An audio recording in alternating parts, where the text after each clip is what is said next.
if you have a standard that you're not willing to drop below, that standard becomes the norm. And so you standardize the standard. And then if you then have a mentality and a mindset around continuous improvement, all you're doing is increasing and improving that standard all of the time. And that then creates an A-star culture with A-star players within an A-star team. Welcome to Seekers, a podcast where I speak with founders and visionary leaders to uncover the stories behind their companies and their personal transformation along the way. Today I speak with Thomas Robson-Kanu. If you're a football fan, you might remember him from his Premier League days or that spectacular goal in Euro 2016, which helped Wales reach the semi-finals. Now Thomas is the founder and CEO of the Turmeric Co, one of the UK's leading functional shots companies. I've been following Thomas on social media and his LinkedIn updates always catch my eye. He embodies dedication, hard work and perseverance. I find it particularly interesting that at only 35, he's having a completely different yet still very successful career after retiring from sports, something very unusual for footballers. So let's see how he's done it.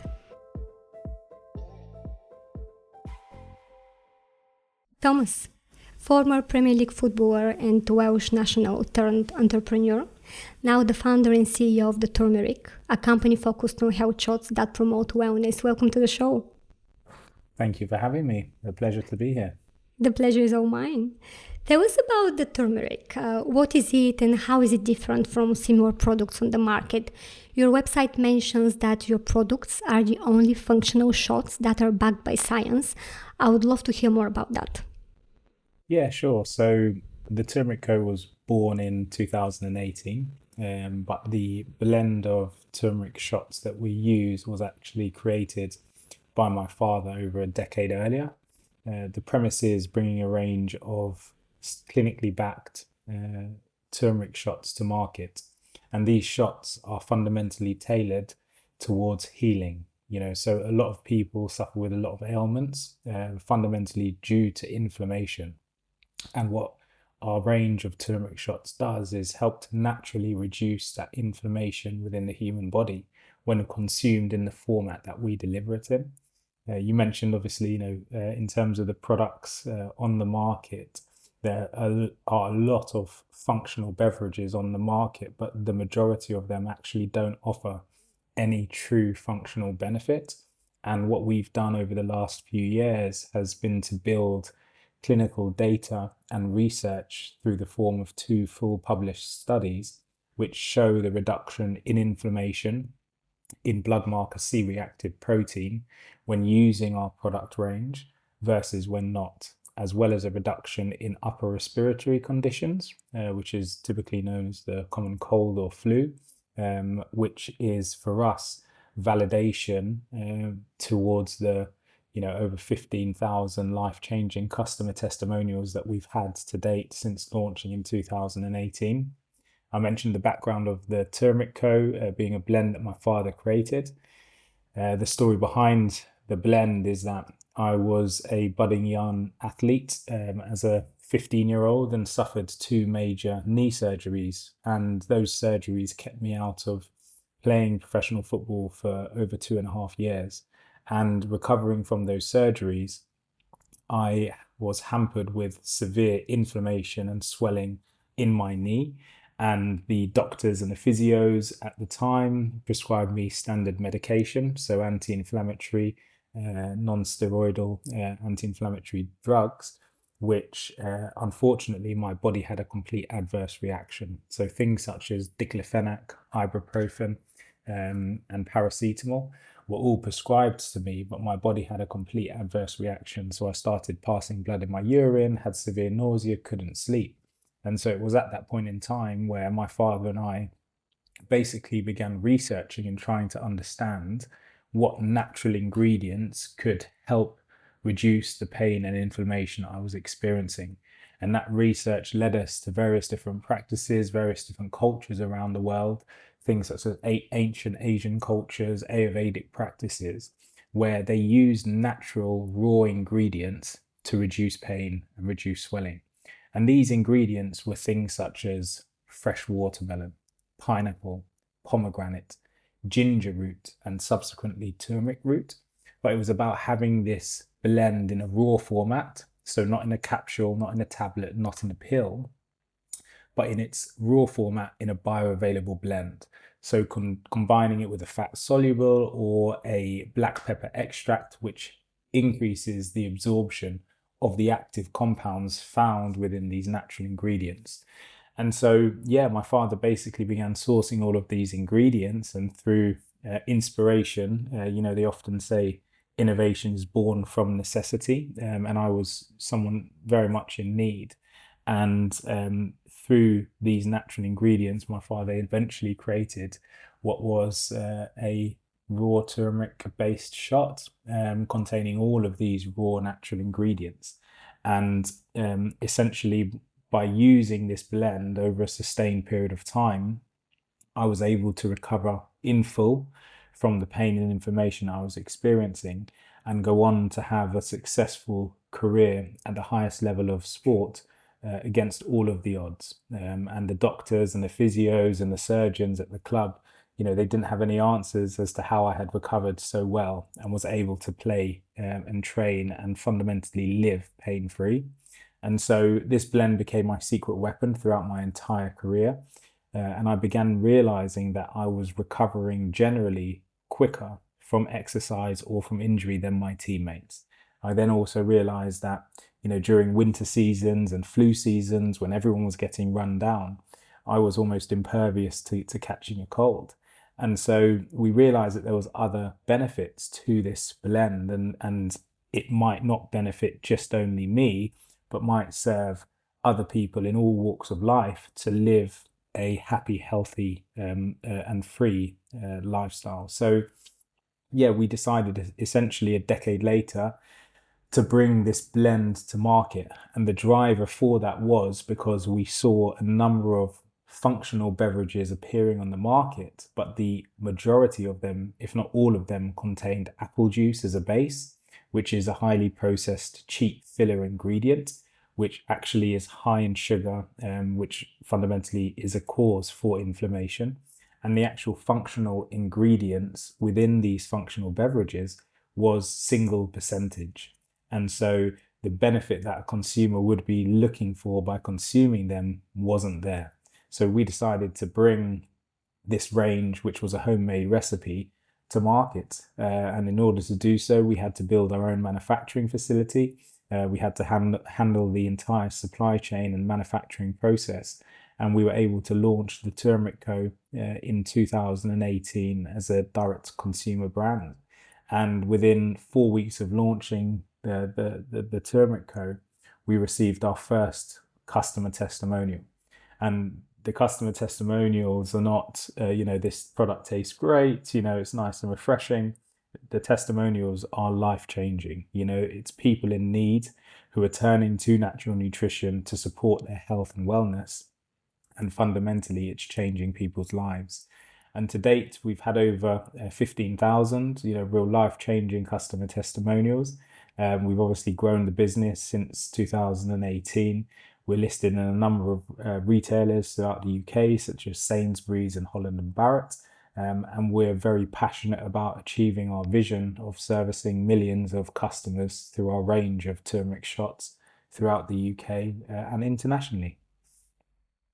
Absolutely amazing. It must be so fulfilling to see the impact you're making in people's lives. So congratulations on the story so far. I'm just curious, what is the difference for me as a consumer if I attempt to do this at home and from what you offer through your products? Maybe if you can tell us a little bit more about the technology and what is it special in your shots and why they work, comparing obviously to the others, not only the ingredients, but also the methodology of producing them. Yeah, sure. So again, because we manufacture the product, we're in complete control of that manufacturing process. And that process and the blend is unique to us. And it is our proprietary process and proprietary recipe, which no one else in the world can replicate, because we have a unique blend of ingredients in terms of quantity, as well as a very unique extraction process as well as combining it with what we have called the Biomax Uptake Blend, which increases the absorption of these active compounds when consumed. And so what makes it unique is that we are delivering real results for people's lives. And you can go into a number of retail stores, a number of cafe chains, and there are a lot of functional shots and beverages which appear on shelf. But the barometer and benchmark for me is that if I was to have had to rely on any of these products to help me recover from the surgeries, pain, and inflammation that I had as a 17-year-old, would they have helped and made a difference? And the answer is no. And the reason for that is because these products use ingredients which are high in sugar, highly processed, heat treated, and the quality of the raw ingredient, which is what it's all about, it's about having these ingredients in their rawest form, isn't there. So for us, we're in a very unique position, and it's almost like our trade secret in terms of how we're manufacturing, and the blends in which we manufacture and the process therein offers us this really unique differentiation within the market, and really unique value proposition. And so, yeah, as I said, the customer testimonials that we receive speak volumes. And as we continue to reach more and more people, we're fundamentally going to continue to impact positively the lives of more and more people too. Can you take us back to the early days when the idea struck you and you believed this could become a viable business? The health and wellness industry, specifically focusing on functional foods and beverages, it's massive. Like, it's a multi-billion-dollar business. So you must have had quite a lot of confidence in your idea to start this journey. What was it that you're like, that's going to be a successful business? Yeah, for us, it was seeing what was available on shelf. And, every single supplement or functional beverage which is currently on the market would not be willing to do the research and clinical data trials that we're doing, because a lot of them will simply not have a positive impact. And so for us, we see it's such a massive opportunity to really continue to amplify the work that we're doing. And yeah, as I said, the ability to build that data where whether you're taking a supplement or whether you're taking a beverage or a capsule or a tablet or the latest trend, the big thing for us is, has it been scientifically validated? Is there data and supporting evidence to show the impact that this product has?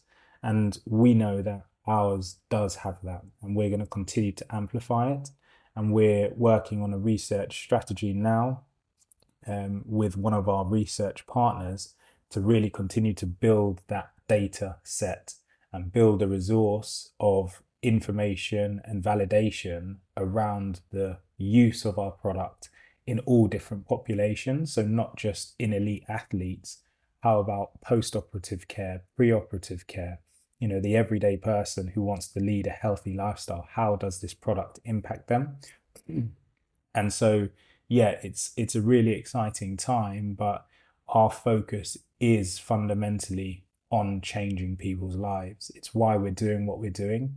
And each positive customer testimonial that we receive gives us more motivation and more belief in the journey that we're on. I follow you on social media, and I know you're a huge advocate for a healthy lifestyle. This is part of your mission, as I can see with the Turmeric Co. I don't know, I'm just like listening to you and how much effort you're putting into kind of fighting this fight of like a healthier lifestyle.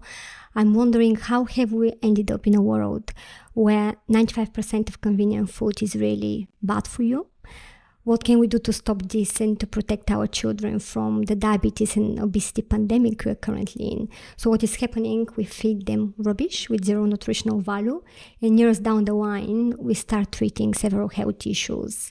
What is happening? Why are we in these situations? And, relatively small company like yours is almost like starting this fight. Yeah, definitely. I think when you look at the food industry that we currently have. It's an industry which is highly processed, and delivering foods which create inflammation and disease for people. It's not a coincidence that 1 in 4 children now leave primary school obese. 40% of the UK population wake up with pain or some form of restriction on a daily basis. And the fundamentals of that is nutrition. Right, it's Nutrition is the what we eat. foundation. Yeah, nutrition is the foundational cornerstone of all health. And there is the famous quote, "Let food be thy medicine and medicine be thy food." We're firm believers in that. And I think from my professional sports background, I know firsthand how important nutrition is. If you aren't nourished and you're eating the wrong type of food, that has a direct correlation to how you feel on a daily basis, but also how your body reacts to stress and therefore inflammation. And so by delivering products such as ours into the consumer sphere, where consumers ultimately have that option, that choice, is a massive, massive driver for us. Because when we look back, you mentioned around if people could make this themselves, what's the difference? Well, actually, to have to make a turmeric shot every single day, to put things in perspective, my father did that for me for over a decade in his kitchen, and he ruined dozens upon dozens of blenders. Every Ends up too utensil, expensive, isn't it? yeah, extremely expensive. Every utensil in the kitchen is stained yellow. His fingertips were stained yellow. So from a convenience perspective, these types of raw, functional, truly good for you ingredients aren't readily accessible in the fast-paced lifestyle that we all lead. We all have jobs, we all have commitments, we all have families, and actually trying to prioritize that in a healthy manner with the current food options, which for the most part make up the food industry, is very difficult to make health conscious, consistent decisions. And so what we have done is basically made a very highly functional, natural and fresh product available that slots easily into consumers' lifestyles. And that's for us where we truly win, because the product is a high quality product, it's effective, it's clinically validated, but most importantly, it's easy to consume on a consistent basis. And anything which is nutrition related and also health related is all about consistency. Disease and ailment is not an overnight thing, but the same goes for health. So if you're choosing health, you have to consistently make health conscious choices and drive positive adoption and positive habits into your lifestyle. And so the best way that we can see for consumers to begin that journey is by having a turmeric shot each morning to start their day. And as I said before, the results that we have seen within our existing customer base have been profound. Amazing. What have been some of the biggest challenges you faced while scaling up the company in the last few years, and how have you overcome them? Maintaining high product quality while scaling up production, I suppose, can be quite challenging, especially in your case. So how are you managing to uphold these standards throughout your business growth, allowing quality to not hinder in the sake of growth? Yeah, I think the biggest challenges that we have faced is really making sure that working hard around maintaining product quality is a fundamental. And that's not easy, particularly when we live in a very competitive industry when it comes to food. And examples are a lot of the big corporations who manufacture food beverages. They're constantly looking at cost reduction measures, regardless of product quality. And their remit is actually to reduce cost, but maintain taste. And so we know that taste is a fallacy when it comes to health. The priority of a product, of course, it has to be palatable. You want to enjoy it, but fundamentally, whatever you're putting into your body is nourishing your body. And when the majority of beverages are made with highly processed, high sugar, high preservative, and high sweetener ingredients, typically on a very cheap base, if not tap water, which is the base of a lot of juices on the market, you're not going to get any form of beneficial health from that. And so, yeah, the biggest challenge for us is how do we continue to scale maintaining quality? And we've done that. The capability that we've shown from our manufacturing perspective, is something that we're immensely proud of and something that we will continue to deliver, because everything we do is about the product, not necessarily about the taste, not necessarily about the cost. But again, obviously, all of those are important and you have to get them right. But it's the product quality which is paramount to us. What are some of the key moves you made as a company, and maybe the strategic decisions that have helped you to grow over the past few years? Obviously, maintaining the quality of the product is a paramount for you, which completely makes sense. But you've raised around just 1 million in a recent Series A funding round, which is definitely not a typical VC-backed business, yet you've been growing amazingly well. Is it the quality of your product? Is it your personal brand? Is it like a really marketing superhero that you have in-house?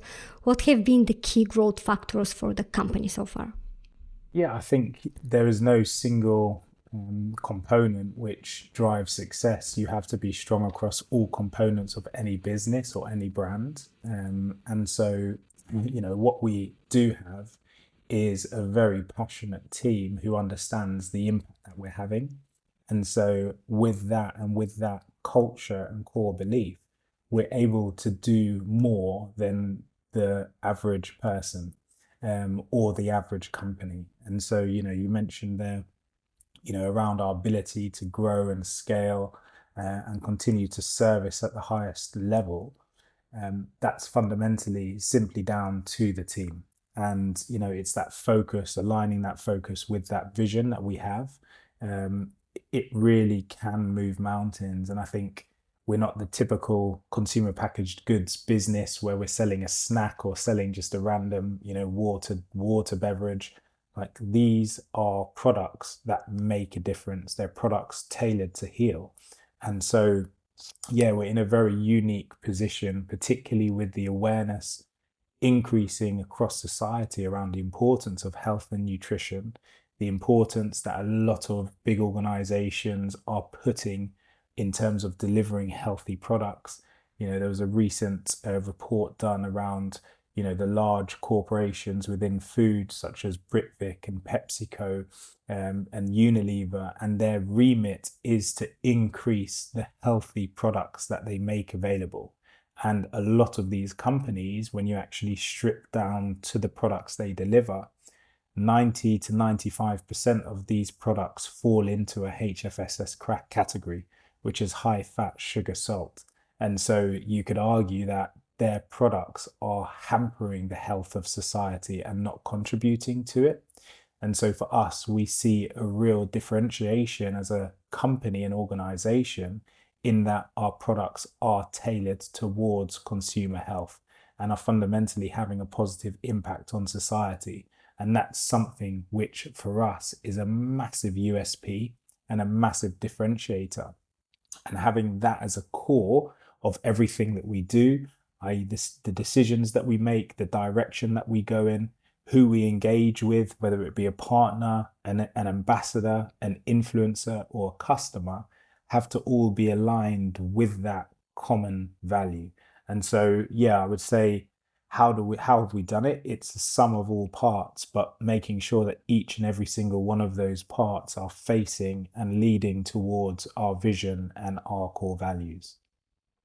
You switched to a subscription model not too long time ago.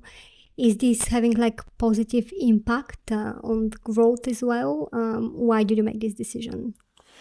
Yeah, I think subscription models online are key for any business, because when you are generating online sales, you typically have customer acquisition costs.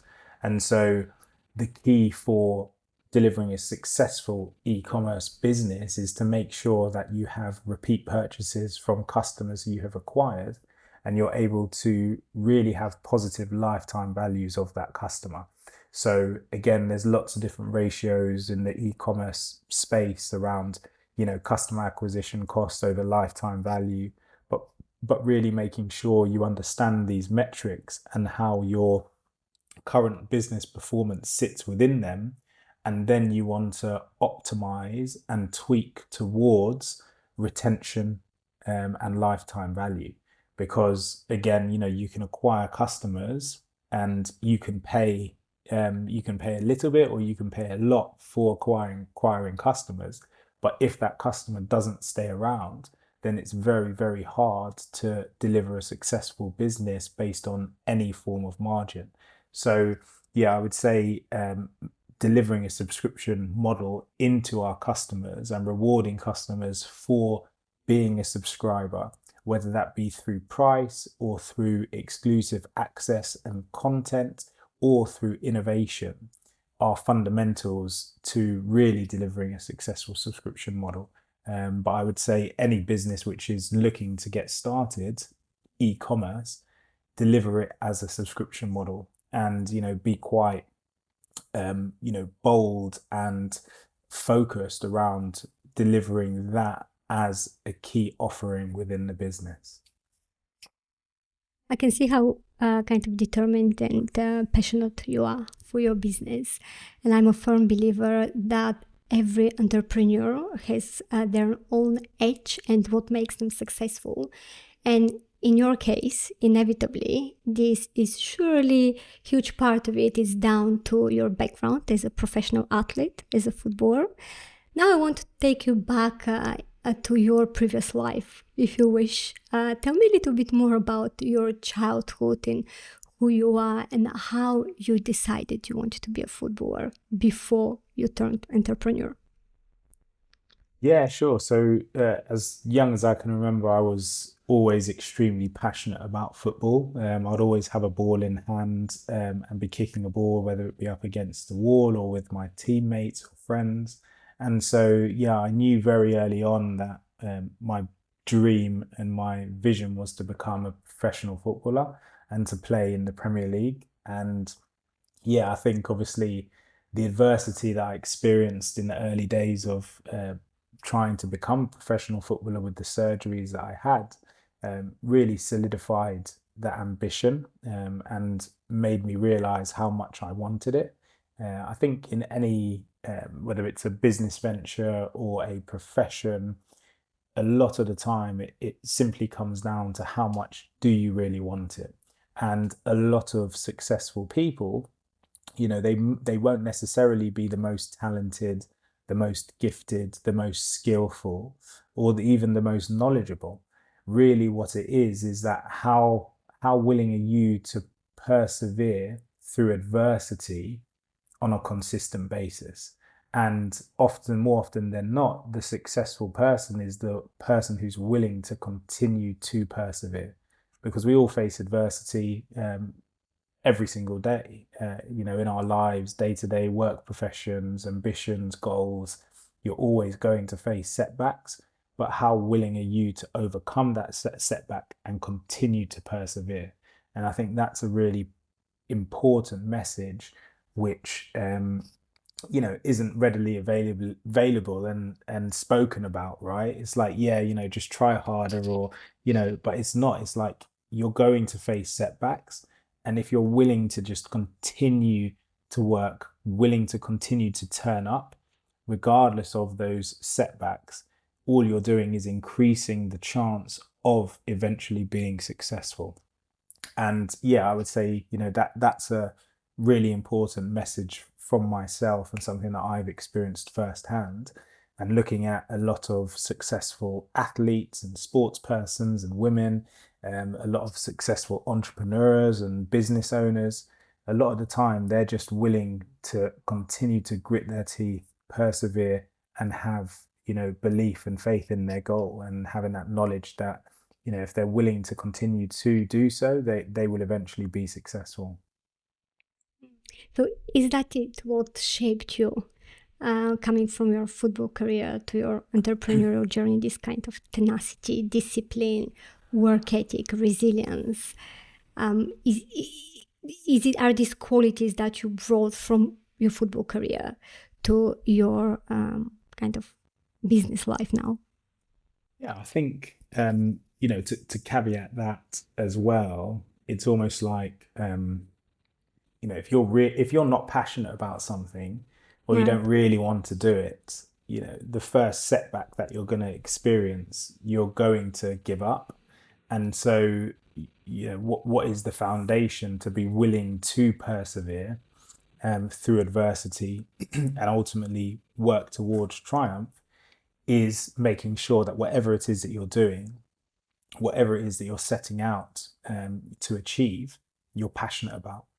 And so, again, using myself as an example through my own experience as a professional footballer, or a young budding professional footballer, I was very passionate about achieving my dreams. That's what I dreamed of. I was willing to go above and beyond to make that happen, and realize the dream of playing in the Premier League and playing internationally at the highest level of football.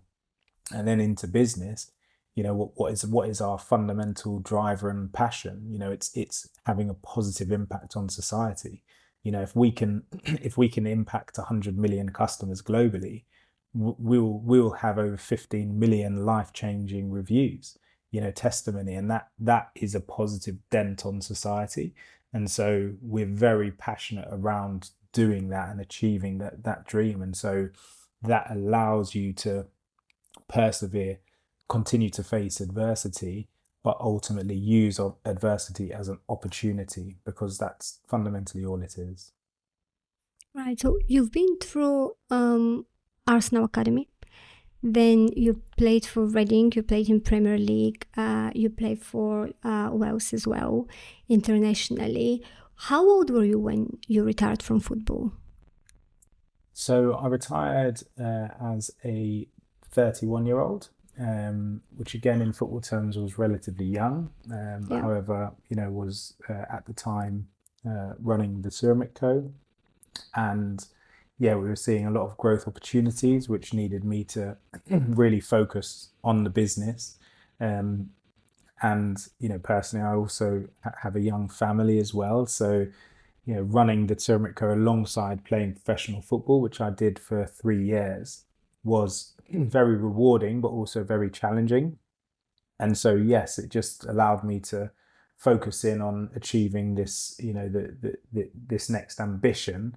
Like, as I said, professional football is the best career in the world. And I look back at it now as a massive privilege to have experienced what I experienced, played in major tournaments, played against some of the best players in the world. That's just an honor. And for me, it was that next phase of my own personal journey was around how do I begin to have that positive impact on society and reach even more people in a positive way. Yeah, so football and kind of being a professional athlete and growing on sports, it's a very time-consuming thing if you're really serious about it, and it leaves very little energy for other activities. And many young athletes, they don't just make it to pro level, or they make it and then they're just completely confused and lost what's next. So your story is quite an exception rather than the rule. What have you and probably your family done differently for you to have a successful career after sports? Because you're saying you retired at 31, but you're already a businessman at that age. Many people in your situation, they're completely lost, so they never make another career after that.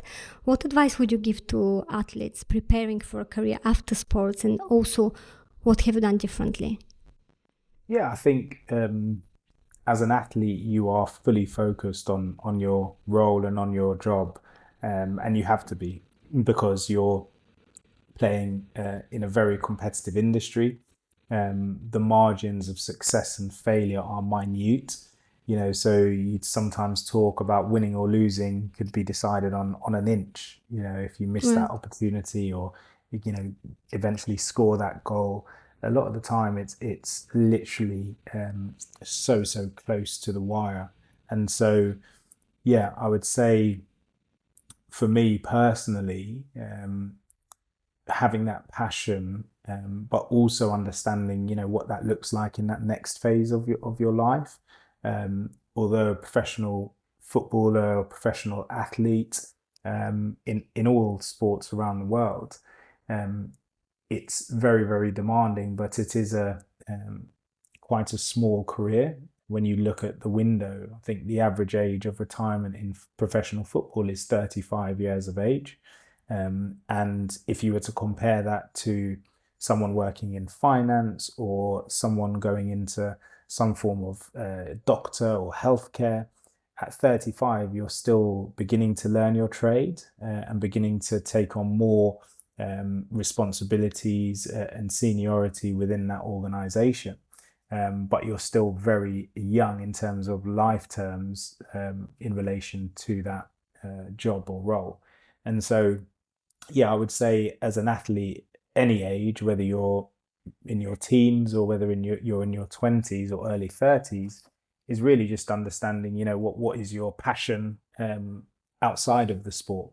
And I mean outside of playing the sport. And that might mean that actually your passion is coaching or education or, some form of management.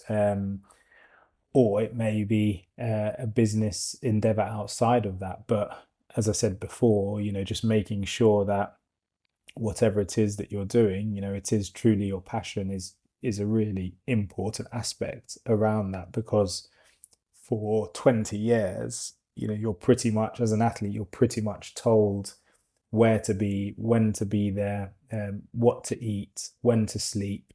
And so when you step outside of that, it can be extremely daunting in trying to figure out what it is that you want to do. So I would definitely say any professional within sports should always have an eye in terms of what they want to do post career, and if you can incorporate that into your lifestyle while you are still playing, you can almost have the best of both worlds for a period and really understand if that new passion is indeed a passion for your life. So yeah. Just allowing enough time and energy for additional activities and additional hobbies if you wish, and make sure you pick your hobbies right. So playing FIFA is not one of them. Do you think the academy system could be or should be doing more to support those who dedicate their youth to sports? Or is it just purely kind of personal responsibility and family responsibility? I think the academy system is doing as well as it could be doing with the current infrastructures in place. I think, yeah, it's very difficult to say an academy system should do more for players who aren't able to make the grade or have a professional career, or just have a professional career at the early stages, but eventually aren't able to compete at that level. But yeah, I would say in life, I think it's really important that you take ownership and responsibility of where it is that you are and where it is that you want to get to. So to rely on an academy system to do more for players who don't make it, that player who doesn't make it still has to go on and find their own journey, whatever that may be. And anyone who has done that realizes that it's down to them, and they would have done that regardless of whether an academy system was in place or not for that individual. So yeah, I think it's really difficult to say, but a lot of investment I know goes into academies and into players, into education. But fundamentally, again, it's down to the player or the athlete to take that opportunity and make of it as they will. Yeah, indeed, and have this kind of personal responsibility. It's a very different environment. As you're saying, you're told what to eat, where to go, and when, which is very different from being a founder and a CEO, who you are at the moment. What do you think is the hardest part of your job, or maybe what's been like the hardest adjustment for you in this process from a footballer to a CEO? That's a really good question. I would say biggest thing that I've learned is not to compromise your own standards. And what I mean by that is, when you're building a team and you rely on people within an organization, sometimes, particularly early on as a startup, it's just a pleasure having people supporting you on that journey. Whereas as you evolve as a business and you scale and grow, what you really understand is that it's so important that you have people who are as good as you, if not better, within that specific function of the business. And a lot of the time as CEO or founder, it's your decision in terms of who's aligned with the organization, who sits in what role, and what fundamentally they're doing. So I would say the biggest thing for me was really understanding that, and it took me a few years to really understand it. And what that actually means is that you have to make some really tough decisions, and you have Give me to examples. What are tough decisions that you had to make? Yeah, so an example would be, an individual who maybe sits in a role, it might be marketing, it might be production, it might be logistics, whatever it is, but that individual is giving their best, they're wanting to do well, but their delivery of work and their ability to work within that role isn't at the level that you need. Okay. And so what you can do is, offer them training. You can really try and give them a path to really understand the requirements. But sometimes that person just isn't capable of delivering to the standard that you need. And that might be quality, it might be efficiency, it might be effectiveness, it might be all of the above. But when that is identified, it's so vital that it is addressed. And, and what that means is that sometimes, people will leave the company. Sometimes, you have to make tough decisions around, whether people are joining the company. And so, but it's difficult because, and it means that you're not always everyone's friend and you're not always seen as a nice guy. A lot of the time, you're going to be in those situations considered, not the nice guy, but actually what you're doing, you have to make decisions for the best interests of the company. And so I would say, you asked what are the difficult areas for growing and scaling a business. It's being willing to make those tough decisions and not only make them, but also identify them. And so what that creates on the flip side is that you begin to create a high-performing culture who really are aligned with the core values of the business, but also these individuals within the business sit within their unique ability. And a unique ability, as a description, is it's effortless, it's easy. Right. So people make that role and that task easy, and it doesn't feel like work. And that's when you find that is what truly is unique ability. And so when you have those people within those seats who are sitting within their unique ability, i.e. the right person in the right seat, what you can create and what you can achieve is limitless. But it's very difficult to get there in the first place because you have to make those tough decisions. No, absolutely. And you have to be thinking about the morale and the motivation amongst the people who are actually putting the extra mile, who are working hard and who are really passionate. It's really difficult to make a decision when you see like people just not in the right place, they're not motivated enough. You can't teach passion, right? I mean, if you're really passionate about something, you will find a way to deliver. If you're not, I mean, whatever you do, whatever KPIs and targets you set, it's just very difficult to make someone excited about something they're not. What advice would you give to someone looking to start their own business in the health and wellness sector? Are there any lessons you've learned that you wish you had done, you had known when you started? Um, Again, I think that that's always a difficult one because you have to go on your own journey and you have to Yeah. experience and learn what works, what doesn't work, and make those corrections as you're going. So there's no magic bullet, no magic formula, and it goes back to the willingness to learn, willingness to persevere, and willingness to create opportunities out of adversity. So yeah, the only advice I would give is what I've given before, is just whatever it is that you're doing, don't jump on trends, don't jump on fads, don't try and do something which really isn't aligned with something of true purpose, because if you do find that person, that's when you as a founder, an entrepreneur, can sit within your unique ability, so it doesn't feel like work. So when I work 16, 18-hour days, it doesn't really feel like work. It's just what I do. I'm able to do it relatively easy. But anyone looking in, or anyone trying to do what I'm doing, would think that it's pretty much insane.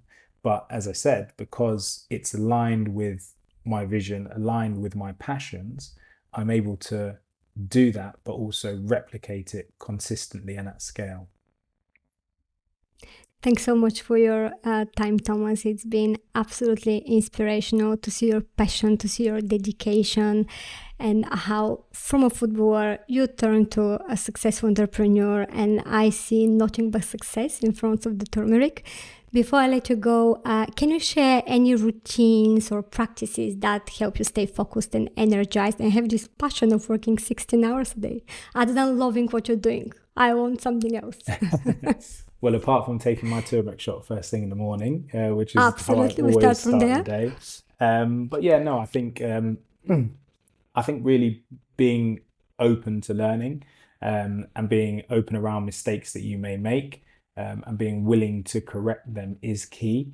A lot of entrepreneurs, and a lot of managers and business leaders and even coaches, they have egos. And unfortunately, if you have an ego, you're less likely to get to solutions and get to work. Remove the activity, just focus on the work, and really having that discipline to do so.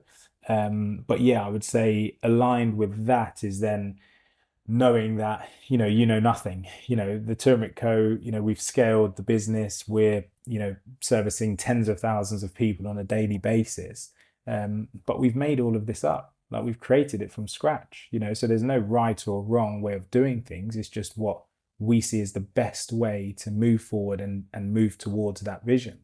So yeah, I would say, really making sure that you're open to continual learning. And in manufacturing speak, they talk about lean manufacturing, continuous improvements. And what that is that's actually about reducing waste and increasing flow. And you can actually do that in every single function or every single business, or every single project, or career. And so having that willingness to continually improve and therefore continually learn and increase your knowledge is key. And so, resources, books, looking at various different business leaders and what they talk about in terms of, whether it be culture, process, vision, brand, sales. Like, there's lots of different areas where you can continually learn. And with the resources that we have within the world, i.e. the internet, now we've moved into AI, that you truly have knowledge at your fingertips, and it's just how willing you are to open your mind to that knowledge. And so what that means is being willing to learn and then relearn. So you do something this way, if someone explains a better way of doing it, a lot of people will say, oh, that's just the way I've always done it, so I'll just continue to do it. But actually being willing to say, okay, I'm going to open my mind, I'm going to look at a new way of doing things to optimize, increase efficiency, increase optimization opportunities, is a real unique space to be in. And if you can integrate that across a group of people, that's when you really can move mountains. And iron sharpens iron, so does one man sharpen another, right? And it's like so true. What that basically means is if you have a standard that you're not willing to drop below, that standard becomes the norm. And so you standardize the standard. And then if you then have a mentality and a mindset around continuous improvement, all you're doing is increasing and improving that standard all of the time. And that then creates an A-star culture with A-star players within an A-star team. Thank you so much for your time. Where can people find you online, other than obviously ordering the shots from the Turmeric website? Yeah, so you can find us at the Turmeric Co online. We're also across all social channels. Just type in the Turmeric Co. You can follow me, Robson-Kanu, across all of the various social platforms. I'm also on LinkedIn as well, which is fantastic for building awareness and sharing the messages that we're creating. But yeah, feel free to drop me a DM, reach out to me anytime. And it's certainly an exciting period, but one which is also demanding, but we're enjoying the process. Thanks for listening to Seekers. This podcast is brought to you by Pony, a design and branding agency serving ambitious tech companies globally. Visit us at pony.studio.